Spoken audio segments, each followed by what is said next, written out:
A continuación, Petróleo y Desarrollo.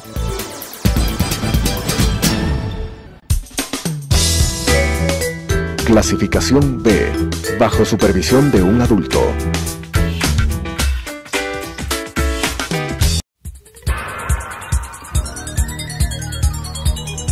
Las opiniones vertidas en este espacio por la producción y dirección del programa son de exclusiva responsabilidad de sus autores y de quienes intervienen en ellos.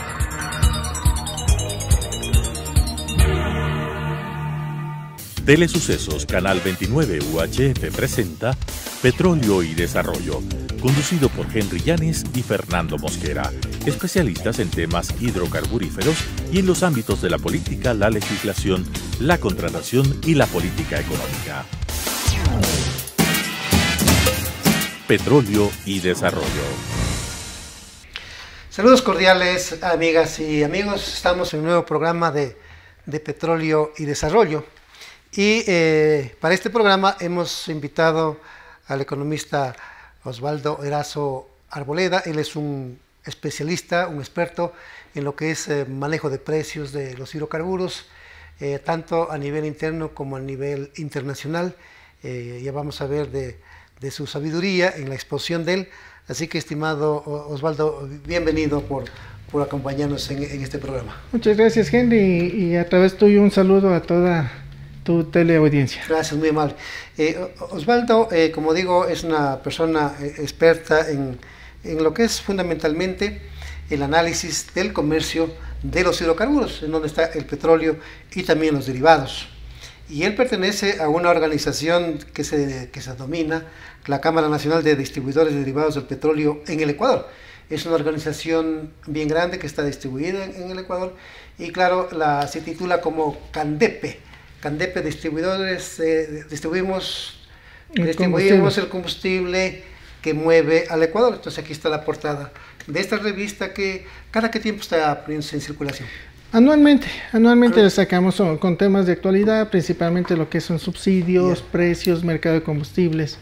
Sí. Correcto, esta es la número 4. Esta es la número 4. Esta es la número 4 y aquí hay 3 temas que son muy sugerentes, ¿no? En esta revista que dice en un tema, subsidios en el mercado de combustibles y GLP de Ecuador, es hora de toma de decisiones, ¿no?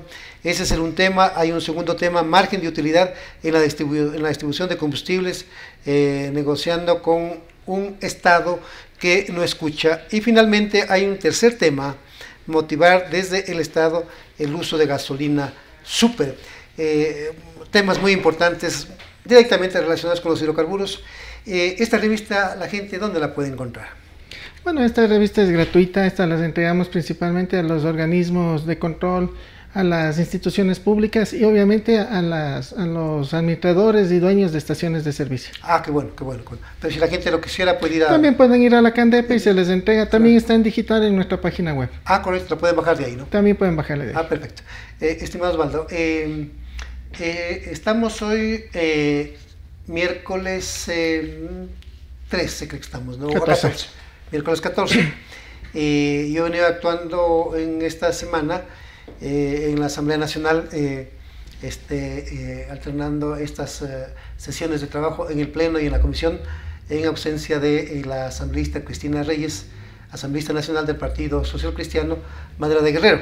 Así que he estado actuando en ausencia de ella en esta semana, y ha sido una actividad parlamentaria muy intensa, muy hasta tensionada, porque el día de ayer, con los justificativos que presentaron las comisiones, el Pleno adoptó la decisión de excluir de la Asamblea Nacional a las exasambleístas, en este caso que ya son la asambleísta Sofía Espín, por las causas que el país conoce, y también en el caso de la asambleísta Vallejo, ¿no?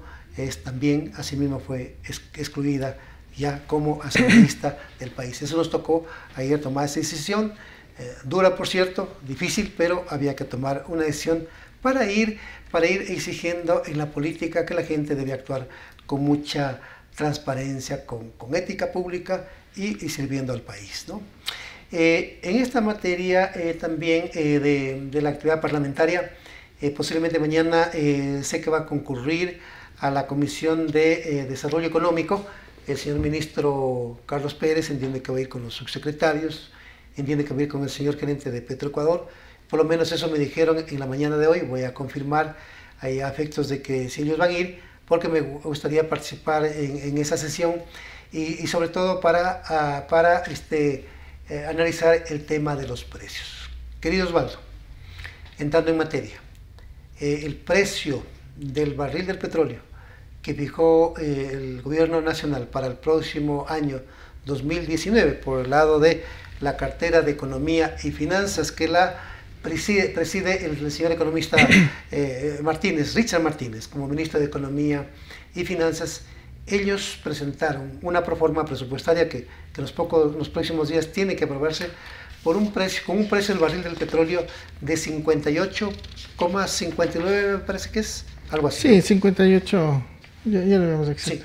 Sí, ya. Entonces, frente a eso, la pregunta es, Osvaldo, ¿se va a mantener, es correcto haber fijado este precio para la proforma para el año 2019 o van a haber fluctuaciones? ¿Esas fluctuaciones van a incrementar el precio del petróleo o esas fluctuaciones van a disminuir el precio del petróleo y eso va a impactar en el presupuesto? Y la segunda pregunta, de una vez, por cada dólar que caiga en el precio del barril del petróleo, ¿cuánto dejaría de recibir en promedio el presupuesto? Esas dos cosas. Bueno, en realidad calcular el precio del petróleo hay cantidad de variantes que influyen en eso, o sea, no se puede decir el precio va a subir o no va a subir. Yeah. Aquí vamos a ver unos 2 o 3 cuadritos donde vamos a demostrar la variación que hubo sobre todo en los precios en el mes de octubre y en el mes de noviembre. Yeah. Pero las variaciones, ¿por qué se dan? Exacto, entonces, eso te iba a preguntar, ¿cuáles son esas variaciones? Las variaciones se dan por algunos motivos. O sea, hay la teoría del pico, de la curva de Hoover. ¿Ya? Esa teoría nos dice de que en el 2006 ya se terminó el 50% del petróleo mundial. ¿Ah, sí? Sí, entonces esa es la teoría del pico. O sea, te dice que ya se acabó a partir del 2006. La Agencia Internacional de Energía de los Estados Unidos, ellos también confirmaron que supuestamente en el 2006 ya llegamos nosotros al 50%. Ya. ¿Ese fue el pico más alto y empieza a declinar o qué? Y empieza ya a declinar, o sea, ya el mundo se consumió el 50% de petróleo.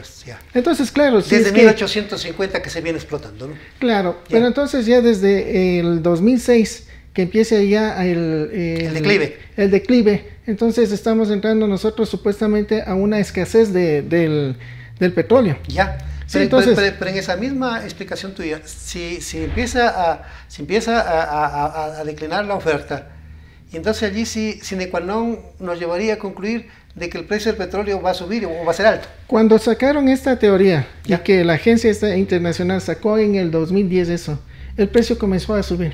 Sí, entonces comenzó a subir. Pero también ha habido algunas crisis del petróleo. O sea, la crisis cuando fue la guerra del Yom Kippur, en 1973, cuando le invadieron algunos países árabes a Israel, y que Israel les gana la guerra ahí. Entonces, Arabia Saudita, ellos comienzan a crear un boicot a los países que le apoyaron a Israel. Entre esos está Estados Unidos, Australia, Inglaterra. ¿En qué consistió el boicot de Arabia? Disminuyeron la producción de petróleo en más o menos 2.9 millones de barriles diarios. Por día. Y eso hizo que el precio del petróleo que estaba a $2.50 el barril en el 72. Se dispare, sí, en el 73, se dispare a $11, o sea, más de 4 veces el precio base. Claro, entonces esa vez esta coalición fue liderada por Arabia Saudita. Ahí podríamos ir a un factor, que es entonces el factor de la guerra que se produjo en Medio Oriente, disparó el precio. Sí, el factor de la guerra, pero el factor de la guerra lo que creó fue una escasez. Entonces, más bien tenemos que verle nosotros desde el lado de la oferta. Porque claro, hay una crisis que lo estudiamos los economistas, la crisis de 1930. Claro, pero esa crisis fue por el lado de la demanda. Pero la crisis del 73 fue creada desde el lado de la oferta. pero no por una economía pura o por las leyes de la economía pura, sino por el factor de la guerra. Por el factor de la guerra, pero porque fue una coalición liderada por Arabia Saudita, que ellos son los que contrajeron la demanda mundial, la oferta mundial. Ya. Y aparte de eso... ese es un factor que está un poco claro, digamos, está claro, por ejemplo. Claro. ¿De qué otros podríamos hablar? Bueno, Roosevelt, ellos hacen un tratado secreto en 1945 con Arabia Saudita ya. ¿Ya? Porque claro, Roosevelt, él ve que los tanques de Hitler se quedan sin combustible, entonces de eso no nos pasa, dijo a los norteamericanos, y hacen un convenio secreto con Arabia Saudita. Y ese convenio era porque Roosevelt se da cuenta que quien domina el petróleo domina el mundo. Claro. Entonces de ahí viene, ya hablamos de la crisis ¿De qué año era ese? 1945. Ya después de la Segunda Guerra Mundial. Claro, ya a finales de la Segunda Guerra Mundial, que ya están preparándose para que no ocurran errores. Pero después del 73 viene... Pero no te pases todavía, Osvaldo. Ahí podríamos llegar a otro factor, verás. Entonces, ¿qué podríamos decir? ¿Factor de la guerra o de la geopolítica? Verás, lo que pasa es de que el precio aquí se da por escasez o sobreabundancia. Pero atrás de esa escasez hay la geopolítica. Y eso es donde yo voy. ¿Quién está manejando esa geopolítica? En 1979 ya Teherán, Irán entra con su revolución, el Ayatollah Khomeini entra al poder.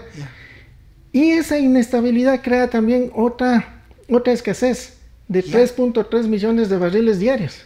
Sí. Y eso fue en 1979, y eso hizo también que el precio del petróleo, si en el 73 subió a 11, en el 79 subió a $30 el barril. Así fue. Claro. Así fue.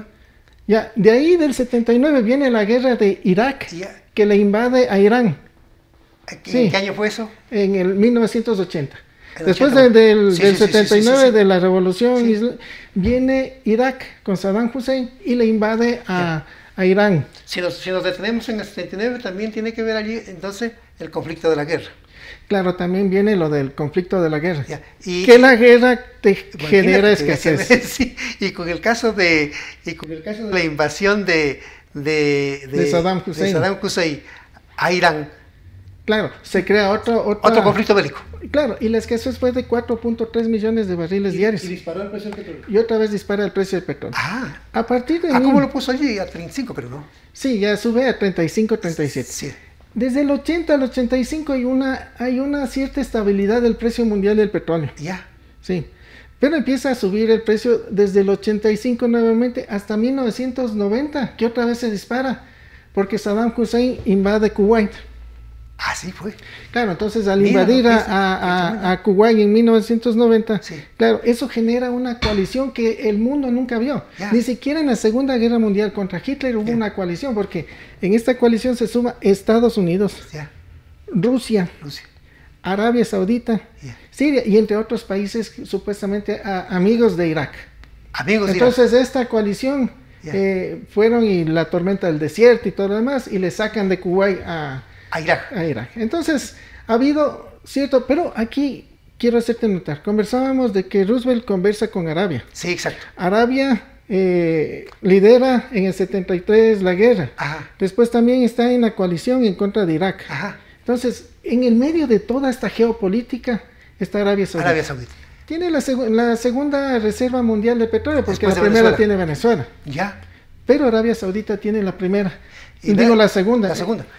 Y eso hace de que tenga mucha importancia y por eso es que los países quieren estar con ellos. Pero además de allí, además de ser una segunda potencia mundial en reservas y producción petrolera de Arabia, y que incide e influye en el mercado mundial del petróleo, ¿no es cierto? Pero también allí sucede que las potencias son las que o son aliados o buscan neutralizar, ¿no? Bueno, después de eso, cuando caen las Torres Gemelas, hubo un problema, hubo un distanciamiento entre Estados Unidos y Arabia porque más de 10 de los secuestradores de los aviones eran sauditas. Fueron sauditas, ¿no? Claro, entonces ahí ya se da una crisis con Arabia. ¿Qué se superó? Ya. Recién a inicios de octubre de este año. ¿Qué pasó con el precio del petróleo? Hasta ahora, Gemelas, no recuerdo qué factores se produjeron. ¿Cree que tiende a subir el precio del petróleo? Tuvo una tendencia a incrementar, pero fue una no tendencia no fue muy larga. No muy pronunciada. Pero se vuelve a dar una crisis diplomática en octubre de este año, con la muerte del periodista Khashoggi. Ese terrible asesinato, ¿no? Claro, que se involucra nuevamente a Arabia, ¿no es cierto?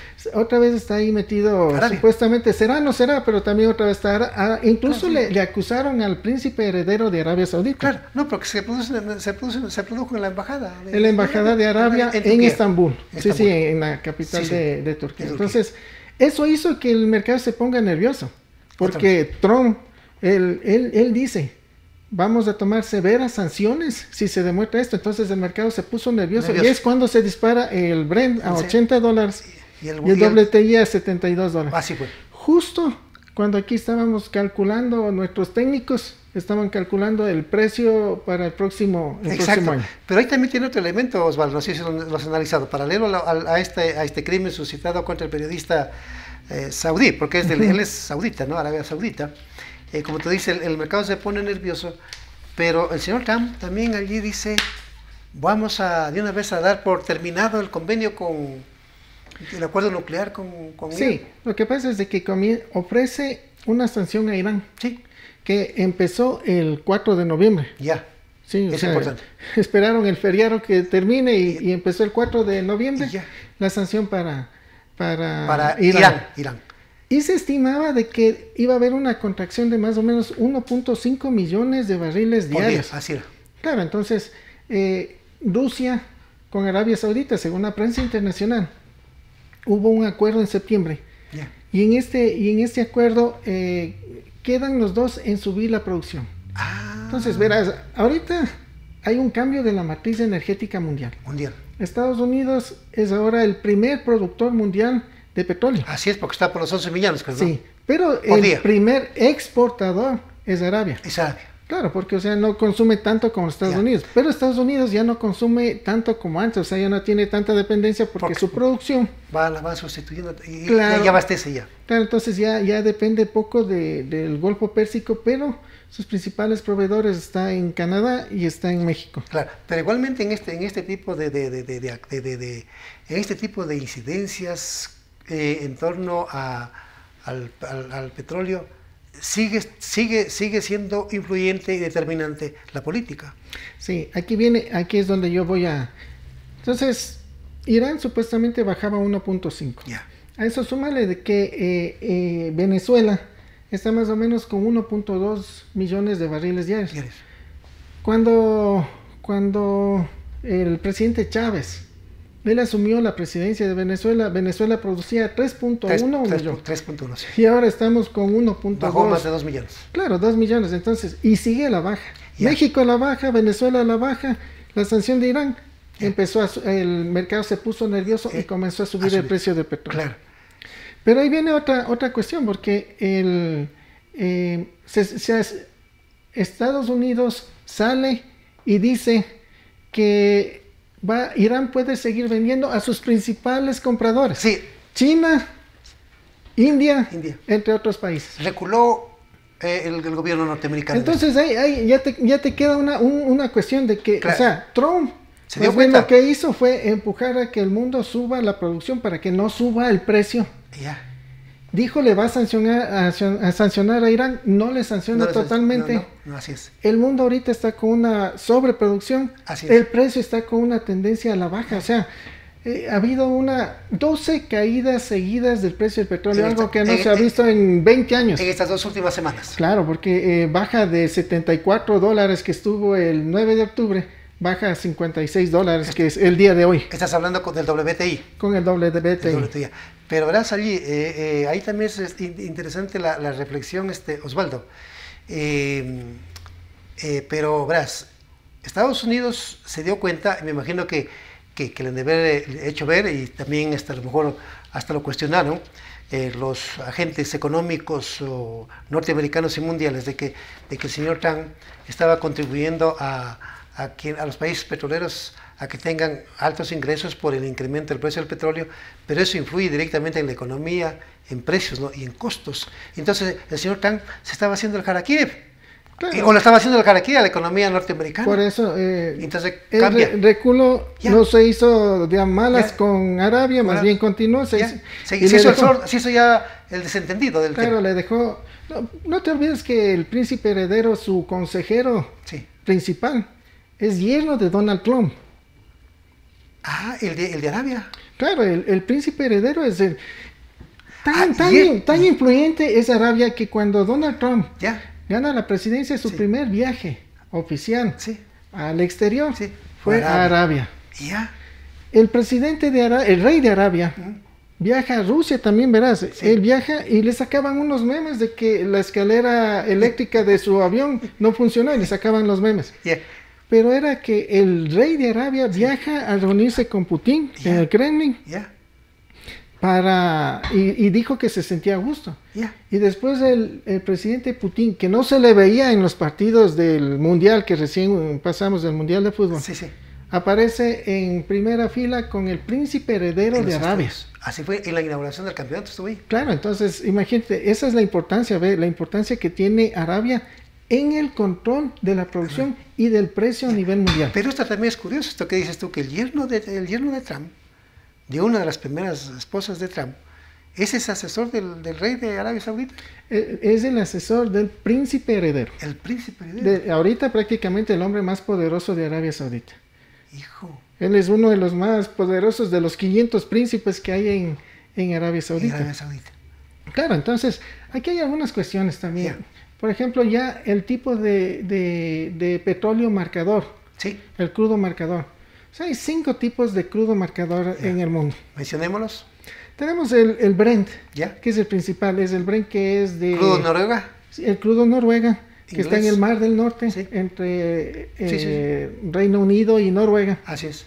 Entonces, esos son la mezcla de unos 15 productos y ahí te sacan un precio. Un promedio, así es. Y ese es el precio marcador para todo lo que es Europa y para el 65% del petróleo mundial. El Brent. Y es un producto dulce. Sí, de mejor calidad que el WTI. ¿Sabes qué? Esa cuestión me llamó la atención. ¿No es el de mejor calidad? Porque estaba confundiendo.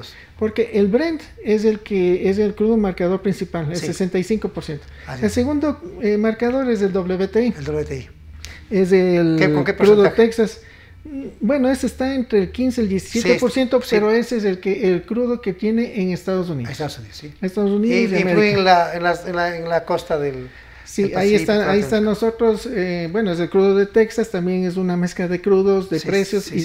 Y ahí es nuestro petróleo ecuatoriano tiene relación con el WTI. Así es. Y el tercero debe ser la canasta del OPEP. Ese es el quinto. En todo caso tenemos es porque ya iba hasta el quinto. Claro. Tenemos el crudo Dubai, que es un crudo pesado. De ahí tenemos el Arabian Oil, que en realidad hasta 1979, cuando se da la segunda crisis del petróleo, ese era el crudo marcador a nivel mundial. Pero a partir de la segunda crisis del petróleo del 79, del 80, entonces ahora ya es un referencial nomás, ya no es el marcador. Claro.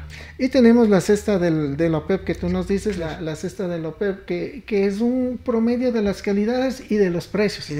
Por eso es que la OPEP se demora incluso en sacar el precio del petróleo un día después de lo que sale el Brent y de lo que sale el WTI. Sí, así es.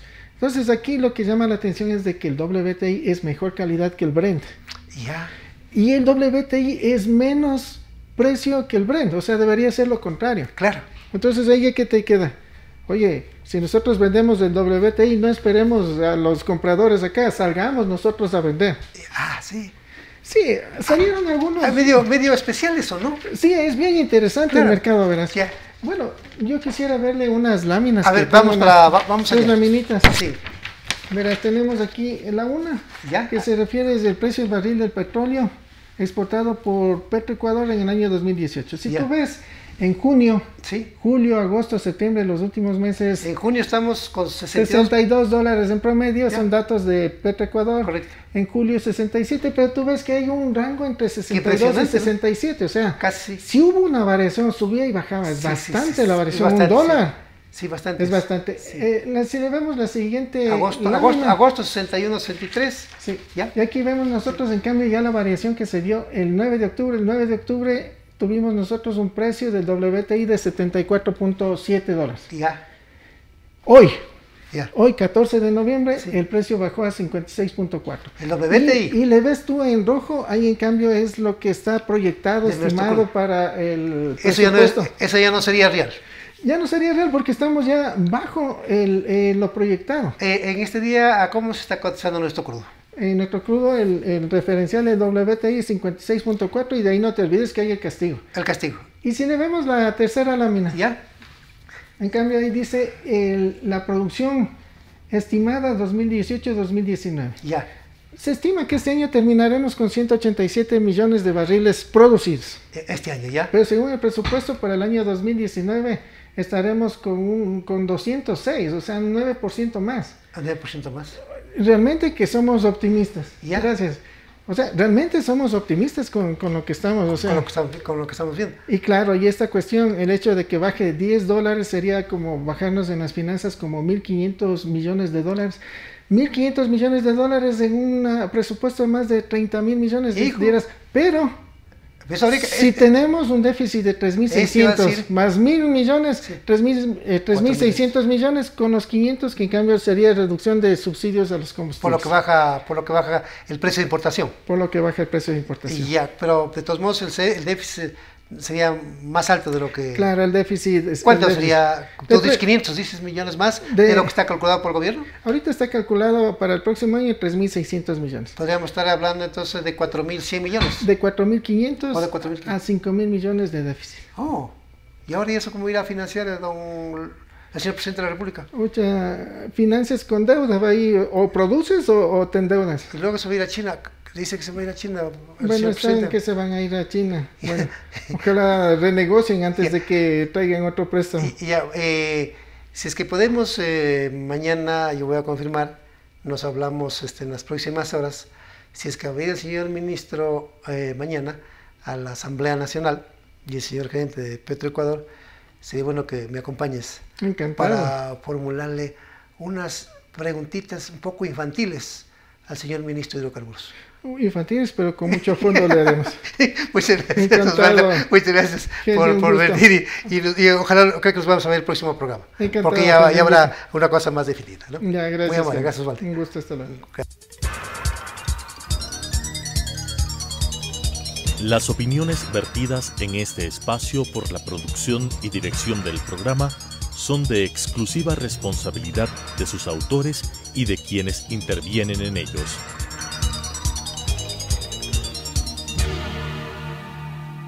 Telesucesos Canal 29 UHF presentó Petróleo y Desarrollo, conducido por Henry Llanes y Fernando Mosquera, especialistas en temas hidrocarburíferos y en los ámbitos de la política, la legislación, la contratación y la política económica. Petróleo y Desarrollo.